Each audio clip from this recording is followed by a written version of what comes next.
everyone. Welcome to episode 2 of the Fit2Thrive podcast. If you joined me for our first one, I'm so happy that you decided to join me again. And to reward your loyalty, I have some absolute golden nuggets for you which will shift your perspective, giving you the knowledge to apply for the rest of your life. In episode 1, I gave you a brief rundown of our 5 keys to thrive, but I'll give you another quick summary now. Key 1 was mental balance, so mindset, motivation, life outlook, and mental barriers. Key 2 is cardiovascular fitness, looking after your heart and your vascular system. Key 3 is strength training, ensuring strong and efficient muscles. Key 4 is functional skills, how you use your body and improving your nervous system. And key 5 is recovery, fuel, realignment, and recharging your body ready for action. So why are these important? Why are these the key subjects we work on at Fit2Thrive? Well, we can't answer that without first of all looking at the outcome we want. After all, if we know our outcome, we can reverse engineer this to get our strategy. If we take a trip, we need to know our destination and our start point before we can plot the route. If your sat-nav is good enough, it may even show you some shortcuts to get around those accidents and roadworks to avoid the pain of waiting or never even getting to your destination. Let me ask you a question. I want you to answer it straight away without too much thought, say within 5 seconds, and I want you to say it out loud. Now, you may look a bit strange if you're walking the dog or on a train, but hey, who cares, right? So I want you to say it out loud so it's out of your head and it's in the real world as a statement. Ready? What outcomes do you want for life? Go. Stop. Well, what did you say? Maybe it was more money, or a promotion at work, or just to be happy, or was it to spend more time with kids or grandkids, or to spend more quality time with wife, husband, or partner? Hopefully you even said to be fit and healthy. Whatever you said is fine, but let me ask you another question. Can you do any of the outcomes you stated to an outstanding level if you're not physically and mentally fit? Could you make more money if you're really mentally sharp? Would that promotion be easier if you had higher energy levels every day? Would you be happy if your body moved freely and allowed you to do anything you wanted? Or would time with your kids or grandkids be even better if you could keep up with them? Would your relationship with your partner be better if after a long day of work you still had abundant energy to give back to them? I'm pretty sure they'll agree. Now, I know as smart people you said yes to all those because it makes sense, right? So why not make this your future? After all, why would we want to look back on our lives and say, I guess I did okay, when we could look back and say, I conquered, succeeded, I gave to others, I loved, and I thrived? The World Health Organization describes health as a state of complete physical, mental, and social well-being, and not merely the absence of disease or infirmity. So why is no one really talking about this on this level and putting it into a simple template that people can personalize to get the fitness levels and so health that they want? Why when we go to the gym do they just show us some exercises, encourage us to work harder, but only when the trainer's with us? If you've been to the gym for a short period, you know the exercises to do. You probably know plenty of exercises you can do at home right now. Don't get me wrong. Having a motivating instructor that makes you love your class or one-to-one sessions is priceless and is what we provide as well. But they can't be with you all the time when your motivation drops. What to do is often not the problem. It's linking the discomfort of what you're doing to a stronger reason of why you're doing it. This is where we come in. So, the World Health Organization definition is okay. But on top of that, we want to add a sentence so it would read like this instead. A state of complete physical, mental, and social well-being, and not merely the absence of disease or infirmity, allowing the person to achieve their true potential in life and impact the world positively around them. I, for one, find that an exciting vision. After all, we don't want a goal we have to push towards. That's hard work. We want a vision that we will be pulled towards. Now that vision would be more achievable. So we come full circle back to the original question. Why are the 5 keys to thrive that we promote so important? Because if we're not fit in our mind and body, it will be much harder or even impossible to achieve our life goals and our true potential. Whatever you believe about how we came to exist on this planet, we all have to agree that it's an incredible gift. Everyone has things that are holding them back, and if we're truly honest with ourselves, there's always something we can work on to make us a better partner, friend, colleague, or just kinder to ourselves. Your relationship between your mind and body and the outside world is not separate. Your skin is not the divide that it seems. Your all-round fitness will impact every interaction, every challenge in life, and so this fitness is the foundation to everything that builds on top of it. Think about it like a pyramid. At the bottom is your physical body. We then stack on top of this base things like emotions and meanings, relationships, the time we have, work and careers, finances and contributions to others. There is a lot of stress involved in this, and all that downward pressure will create cracks and eventually destroy the foundation that is your body if it's not unshakable. If that base to the pyramid is weak, then like a house of cards, everything tumbles and falls. When you board an aeroplane and you go through the emergency procedures, do they say to place the oxygen mask on your child or partner before yourself? No. They say to put it on yourself and then assist your loved one.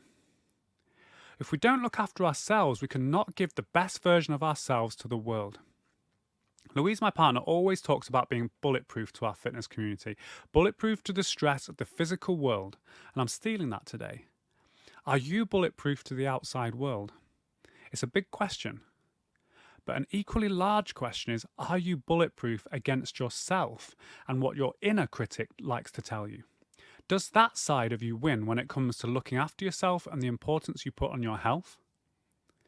So with this in mind, let's look at the first key to thrive, mental balance. Let's play a quick game.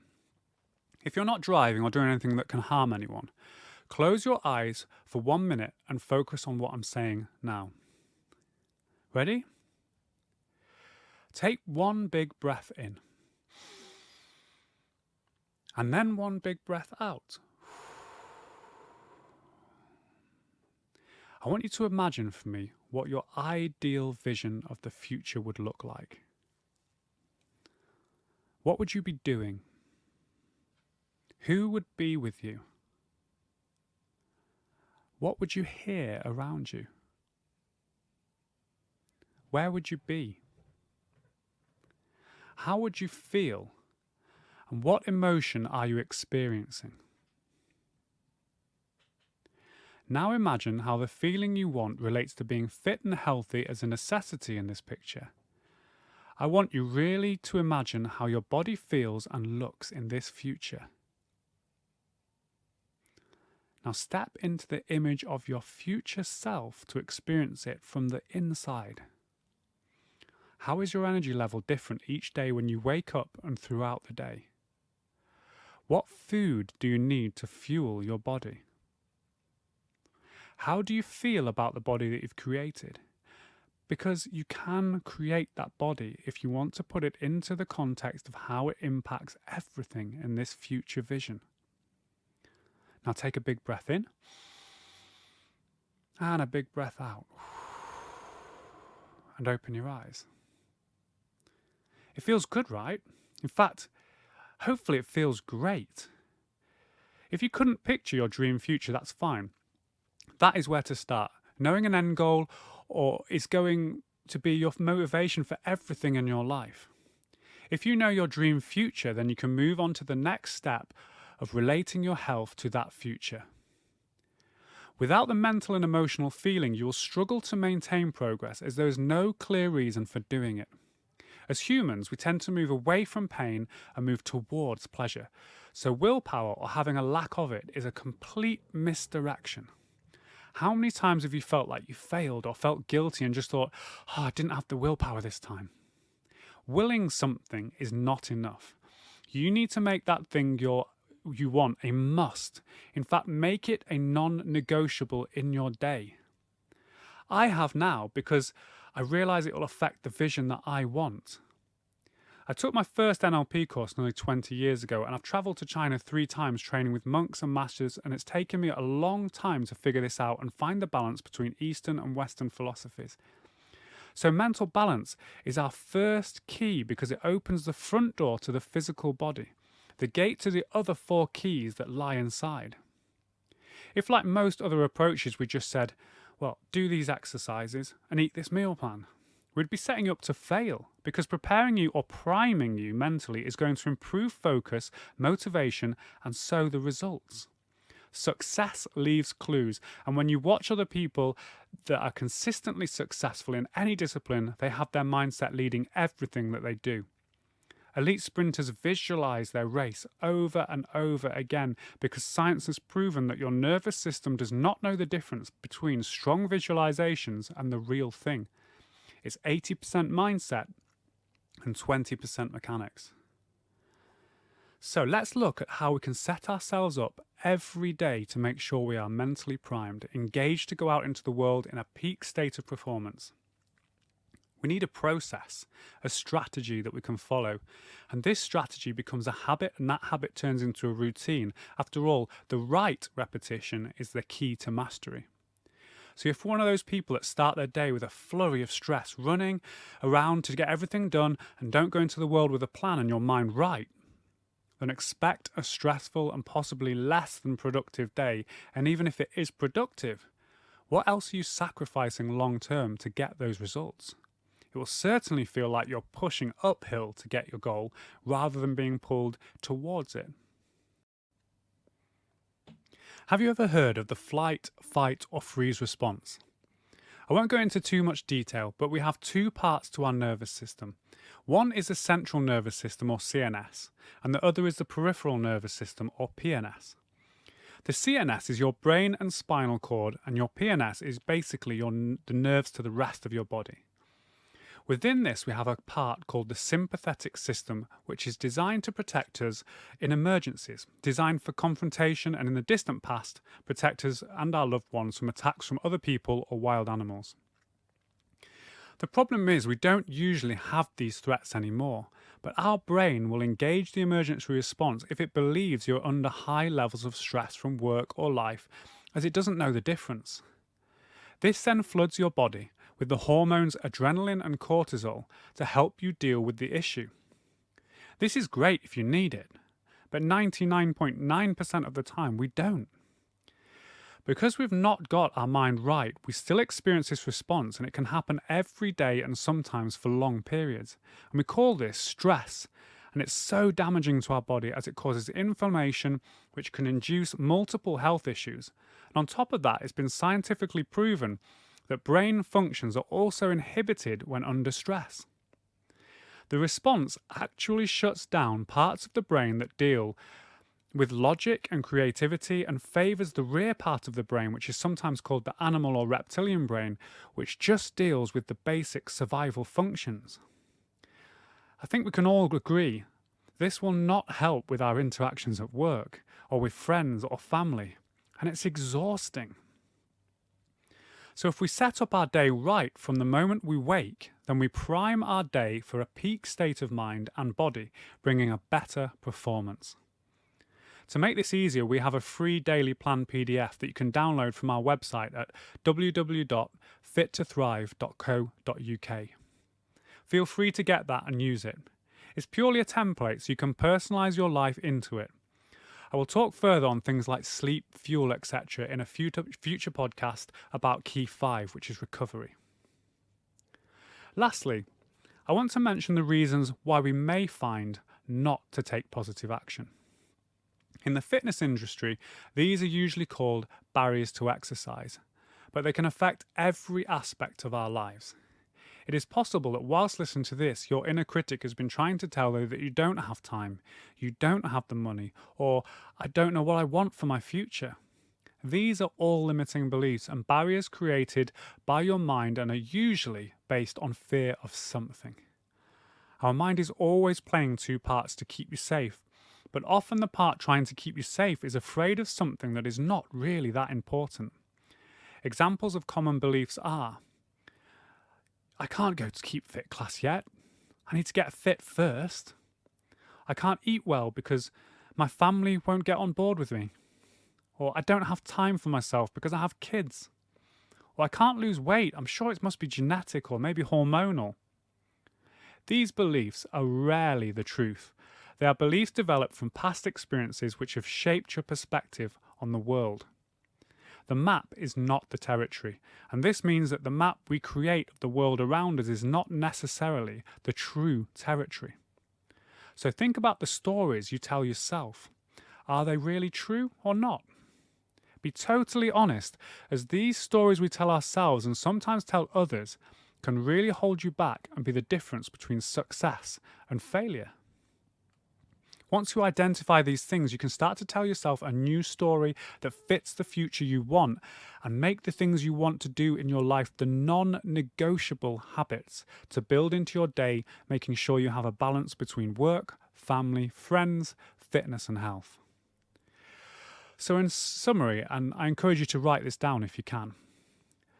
Number 1, make sure you have a strong vision for what you want for your future that will pull you towards it. It needs to be an emotional vision. Number 2, make sure you're honest with yourself with where you are now, your limiting beliefs, because clarity is power. Number 3, make sure you have a strategy on how you'll get to that future. Know your endpoint, but also have smaller goals to set out for the days, weeks, and months so the larger vision does not seem too daunting. When it comes to your health and fitness, Fit2Thrive has your strategy, resources, and support laid out to make it even easier for you. We all have bad days, but the more we practice, the less bad days we will have, the closer you get to your goals, and the more you are motivated to keep the positive habits and drop the destructive ones. Number 4, ensure you prime your day so you can be as effective physically and mentally to give an outstanding version of yourself in everything that you do. Number 5, celebrate your successes. Start and end each day with time to feel gratitude for what you have in your life and what you've accomplished. 6, give back. Nothing is better for the soul than making a positive impact on someone else, whether it's time, positivity and motivation, money, food, giving to our partners, kids, friends, colleagues, or a stranger. Do something kind each day for someone else. And lastly, number 7, take action now. Don't wait with good intention. Knowledge is not power. Knowledge is potential power, and it's wasted if you're not applied. So act now to ensure you get the momentum you need. There is no better time than now. So make sure you pack the right resources and plans for your fitness journey. Enjoy the journey on the way to your beautiful future. So join our community if you haven't already to get involved and start your new journey. Visit us at fit2thrive.co.uk to see how you can master the 5 keys to thrive and get the results you want. Thanks for joining me, and until the next time, stay healthy, friends.